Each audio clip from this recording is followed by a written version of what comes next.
Hi, this is Keith from Adelaide, Australia. Welcome to my little video just showing you behind the scenes of when I got my 2011 Mitsubishi Lancer serviced at a company called Australian Motors.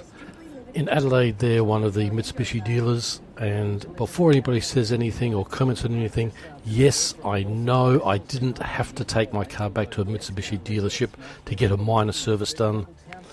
I could have found a cheaper way to do it, find a local mechanic, but who do you trust? I don't know anybody local that I know would do everything the way it should. So, because it was a small service, I figured I'd just take it back to a Mitsubishi dealer that I knew they were going to do the right thing by it. But if anybody who watches this knows of any mechanics in the southern suburbs of Adelaide that they trust to do the right thing the right way, I mean, a car's a major investment, so you want to make sure that it is done the right thing. Alright, so this little video is continuing on. The dash cam will work when the car is turned on, just not when you have the accessory light on. So all the times you see in this video, you know the car is actually running, and there's a lot of times that it's just sits there. And you got to wonder what the hell they're doing.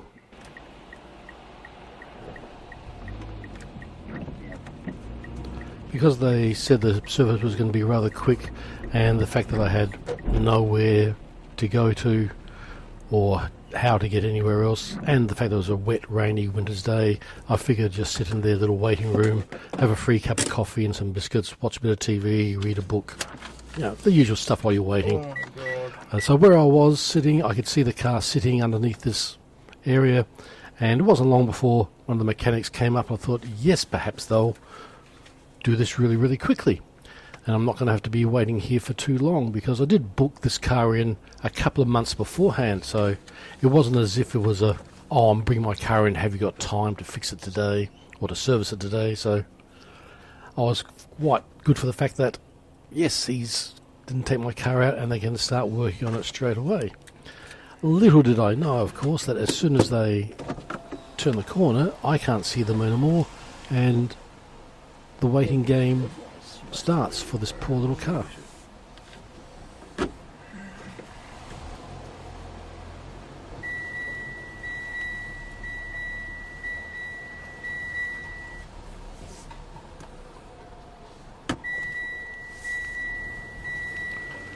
When I first saw this video and I was just scrolling through seeing what was happening, I was thinking, okay, they're going to be just out of the car now, getting the paperwork, drive the car outside so they can drive it back in another area and put it into a service bay and start working on it. But what happened for the most of the time that I was sitting in that waiting room just twiddling my thumbs, and what made it worse, of course, was that their free coffee machine wasn't working. So you can only eat so many dry biscuits without having to have something to drink, but yeah.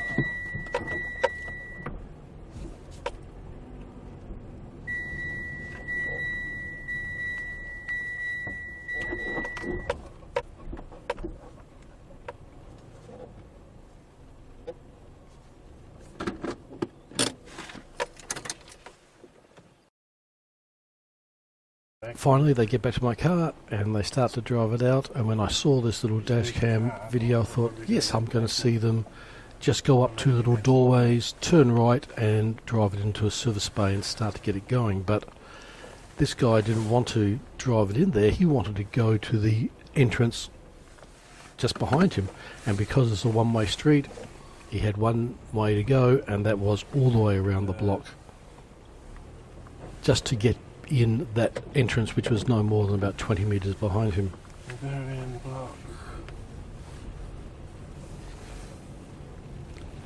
In Australia, it's mandatory that every driver wear a seatbelt, and depending on the state you're in, depends on the type of fine. The beeping you hear means that he's just driving my car without having a seatbelt attached. And I checked on the South Australian Government website, and it said that if that was me and I got pulled over by the cops, I'd get a $230 fine and 3 demerit points off my licence. Because I can hear somebody or see him talking to somebody, it means he's got someone else in there. And if they aren't wearing a seatbelt, then the driver gets a $510 fine and 8 demerit points. Considering that South Australian licences, you have 12 points on your licence, and if you lose all 12, you lose your licence.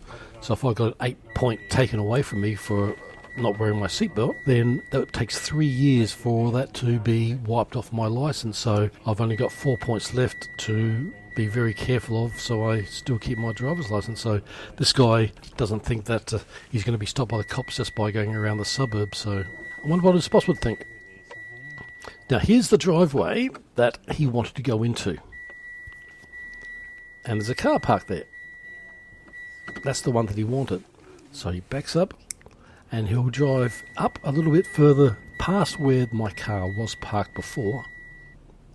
I wish you'd wipe the windows. There you go. That's better. So the car was parked just there, and he could have gone to this one before, but he didn't want to. He wanted the other one, which was blocked, so yeah. He does what he wants to do. And I was thinking, yes, here's all the service bays. It's going to be parked. It's going to be started. I'm going to get my car back quick. No, no, no. This guy just drives all the way through, and parks it into another little shed.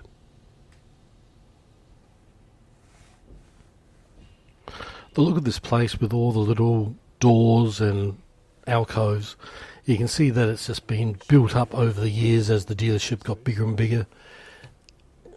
They really should demolish the whole thing and build a nice new purpose-built dealership of service area.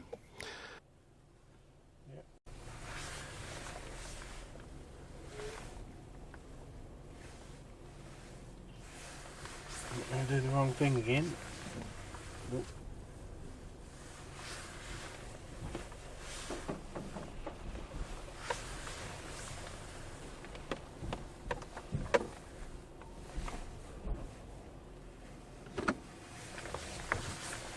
So don't worry about vacuuming until I know where to vacuum when it's wet like this.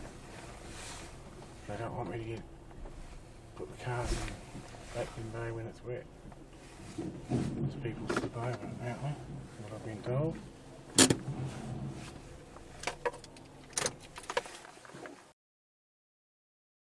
They're parking the car, and this is a car wash area, and you've got to wonder, it's raining. It was raining all day. It was raining while they were taking the car just there. Yet, because you take the car in for a service, they give it a complimentary wash. Why? The car's going to be wet on the way home. It's going to be raining on the way home. What was the point? And I washed the car the day before anyway because I didn't want to give them a dirty car. And I even vacuumed it.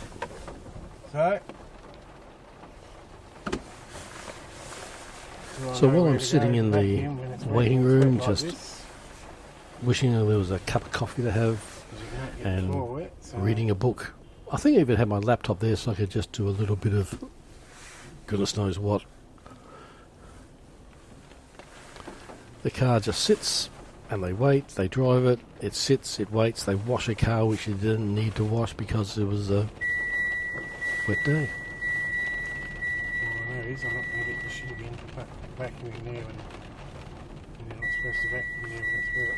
And outside again, you think, oh dear.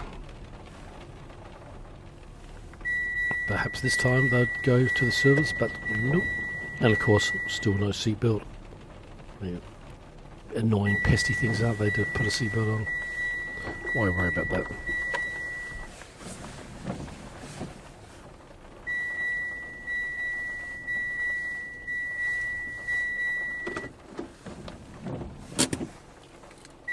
said when I first started.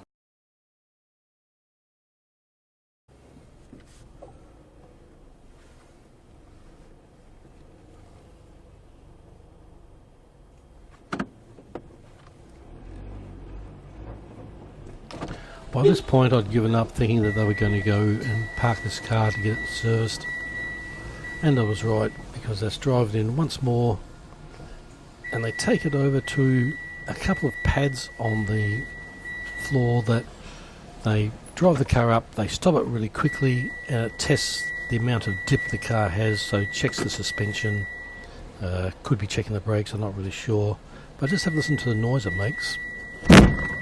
Ooh. The guy driving it didn't think, or wasn't too much concerned about it at all, other than a bit of a comment about, oh, listen to that. But yeah, the car was working.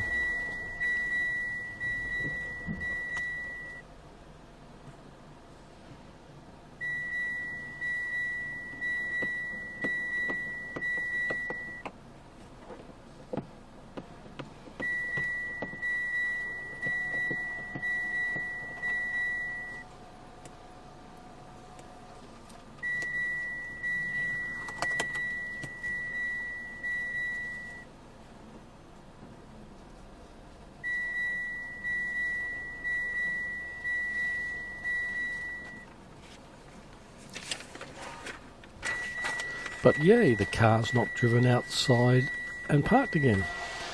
This time they back it up, and finally, after all this time, over an hour since I brought the car in, it finally gets driven into a bay in which they can actually do what I brought the car down here for, and that was to give it a service, a minor service, oil change, oil filter, just checking the fluid levels, blah blah blah blah, the other sorts of stuff.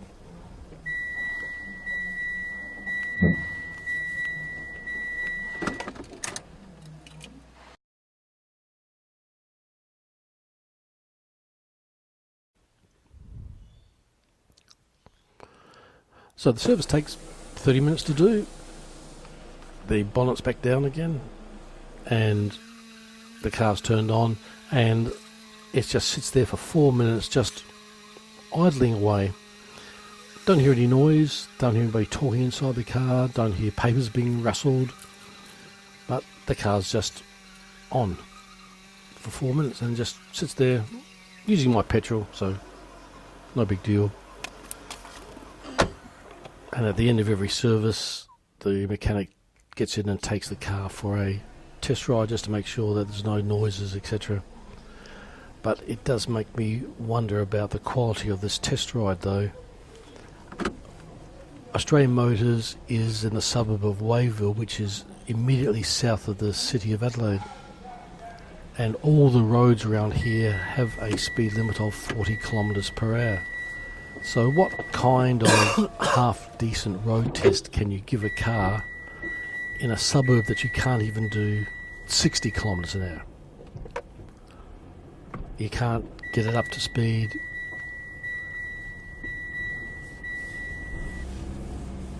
And of course, hear the binging in the background.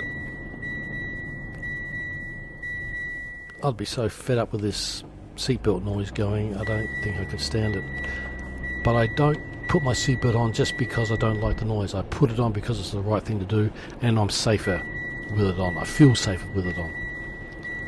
But this guy obviously doesn't.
So after parking the car there for a while, they finally decide all the paperwork's done, they can drive it around to the front and give it back to me so I can then pay for it and go home.